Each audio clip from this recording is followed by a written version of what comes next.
Absolutely, absolutely autism. Absolutely autism. Hi, welcome to Absolutely Autism. My name's Janelle. I'm Lisa. And I'm Amy, and today we're going to talk about meltdowns versus tantrums. I don't think there is an autism parent alive who does not know about meltdowns. Yeah, Definitely. It's certainly a hard thing to deal with in our day-to-day lives. Yes. Yeah. Before anything, meltdowns are not tantrums. Yeah, they are absolutely. explicitly not tantrums. There is a huge difference. And you saw a good meme the other day. I did. It was a really good one. It said that tantrums are voluntary and meltdowns are involuntary. A tantrum is trying to enforce your own way, and a meltdown is a reaction to an overwhelming fear or overstimulation. Yeah. So what is our experiences on I've got a few public experiences on meltdowns. I think we've all got public experiences on meltdowns.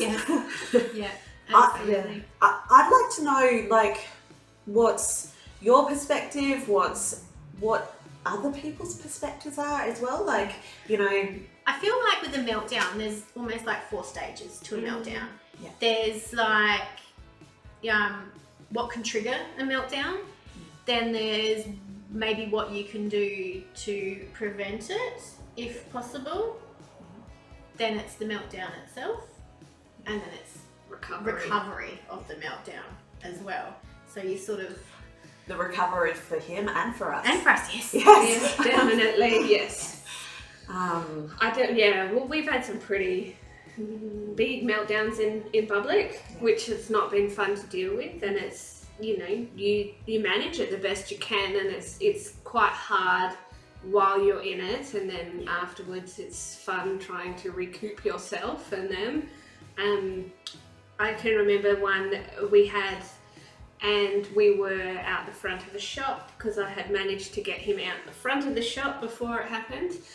And he went into full meltdown, quite loud, screaming, crying, not wanting to be there, but then not being able to move as well. And people, you know, you had the 2 different types of reactions. Some people were sympathetic. Some people were, can I help? Is there anything I can do? And then other people were like, Isn't he naughty? isn't he naughty? Look at his bad behaviour. So it's always fun dealing with the people that think that you need to just control your child some more.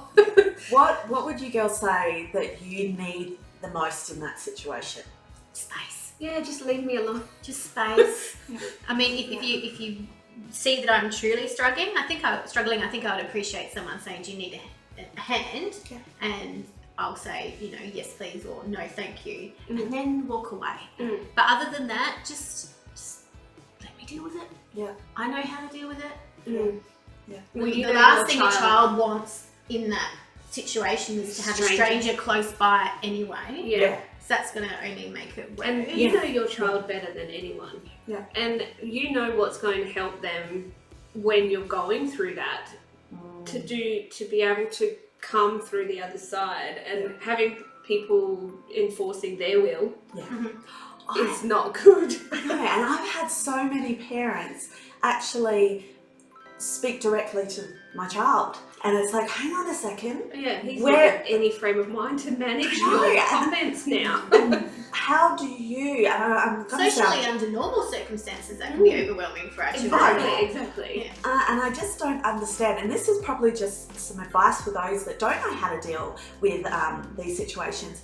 It's best to leave that kind of that to the parents, because you are someone new, foreign, and you don't know this child. You really don't know this child, and sometimes you make things worse.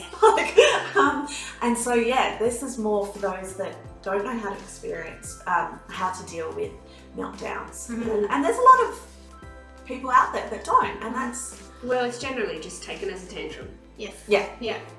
And so it's hard as well. I think to play devil's advocate, I think that people with neurotypical children or people that haven't experienced meltdowns probably judge it as a tantrum straight off. Yes. Yeah. Without the knowledge that it's not actually that. They're not actually being naughty, they're just overwhelmed. Mm-hmm. And also I think to keep in mind that when our children do experience a meltdown, there are some children that can lash out. They can lash out to themselves and they can lash out to others. Yeah, definitely. I have one of those. And being aware of that, we don't want anybody else. The last thing we want to worry about is somebody else getting hurt. Yeah, on definitely. top of us already dealing with a tough situation. Yeah, exactly. So very much so. From an outsider, you need to be aware of that. Yeah, if you see You a could child, get hurt. if you see a child thrashing around and arms and limbs going everywhere, then the last thing that parent who's trying to manage that situation wants you to do is come in and try and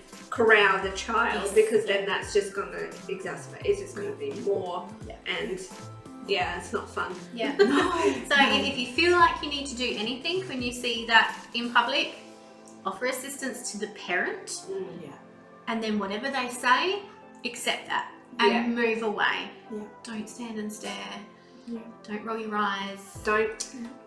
Because we don't need that in that moment. Don't tell them in your day you just walked away and they followed you and it was all fine. Don't give suggestions. You don't know. Like, I'm sorry, if I walk away, my child will probably run out and run in front of a car. Like, I'm sorry. That's how it is. Yeah.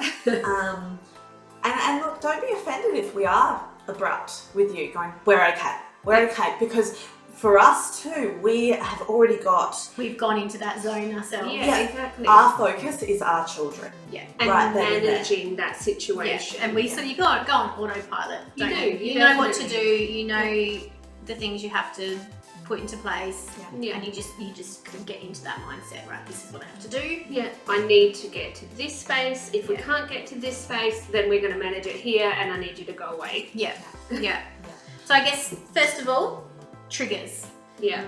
Every child has different triggers. Yeah. You learn them as you go on your journey, don't you? Yeah. And for those of you starting out on your journey with ASD kiddos, it will come. You will learn it. Yeah. It just takes a little bit of time and you learn through experience. So hang in there. It will get easier. Yeah. So for my son, I think the biggest trigger is fixation. If he is fixated on something and it's not going the way he wants it to go, or he can't touch something that he is fixated on, absolutely, that will trigger a meltdown. For your boys? Oh, for my boys, change your routine. Yeah. To be honest, it's actually adjusted at different ages. There's been things that were triggers that are now not. My son had a fixation with closing the door, the sliding door, a certain way, but I needed him to get inside, and so I ignored the trigger. And what happened was that he came in and somebody had called the police because they thought that there was a woman screaming. So he was quite loud. He was quite loud and he was quite, scary for somebody else, and someone stepped in. He was fine. It was fine. It was purely a meltdown. But that was an example of what can happen if you ignore the triggers. Yes. And learn the triggers, right? Yeah. I mean, you can never fully prevent a meltdown. No. But you can if you're try and aware of the sidestep triggers, it. you can try to. What about your voice? Changing routine. Yeah, absolutely. Changing routine, transitions, and just when they get really tired. So my middle son, he masks a lot at school and in public places. So when he gets home, he is exhausted. And so then it can be the smallest thing that sends him spiraling. And then the spiral, if you don't catch it, will then end in a meltdown. And for him, his meltdowns are pretty aggressive and can be quite confronting for people that maybe don't know him or people that haven't seen it before.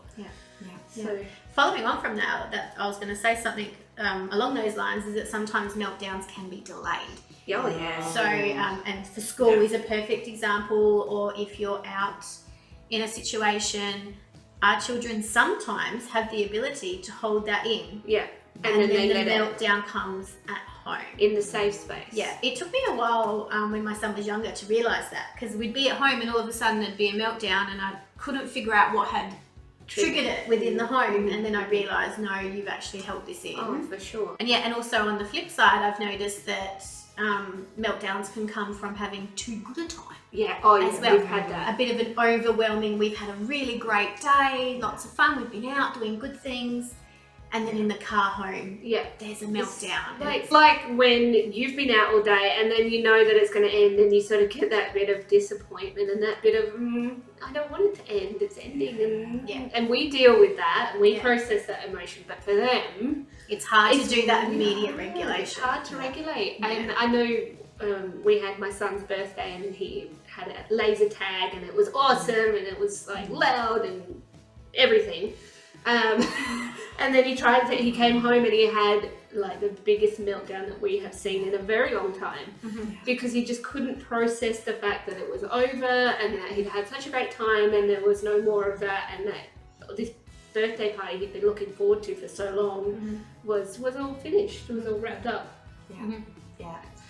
And I guess that goes in saying that not being able to regulate can cause meltdowns. Oh, absolutely. For sure. That's the regulation. It's huge. The biggest part of a meltdown is not being able to self-regulate those emotions and process what's going on around you. And that's something to remember too, just skipping ahead to during the meltdown, is it is a sensory overload. They can't process things that are being said to them in that time. So, you know, there's times with my son where I could offer him the world, but once he's in that meltdown mode, he doesn't even hear me anymore. It's all of the external senses tend to get shut off when they're in a meltdown. So they don't hear what you're saying to them. You lose your ability to negotiate and all those sorts of things. I imagine they can't process No, that No, they amount. can't, because it's overwhelmed. Yeah. All of that ability to manage and to regulate and to cope is gone. Yeah. Oh, So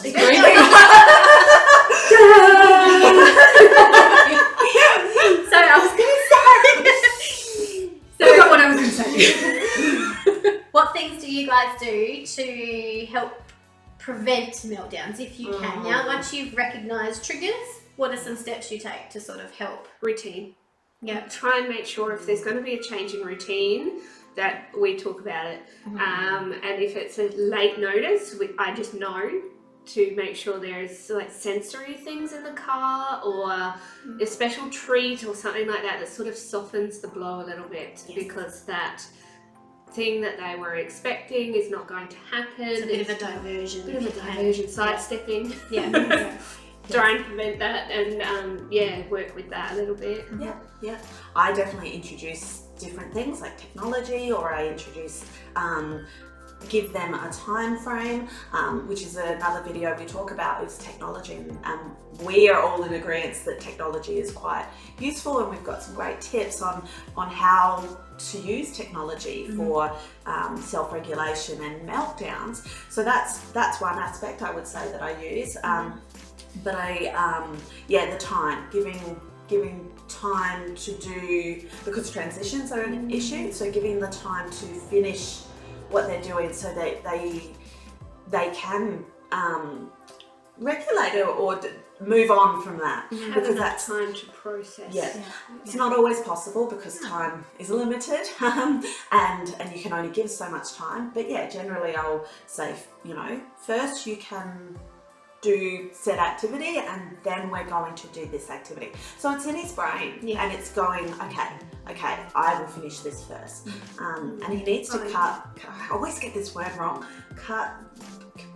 compartmentalize. Compartmentalize. Try again. Compartmentalize. So he's unable to do that.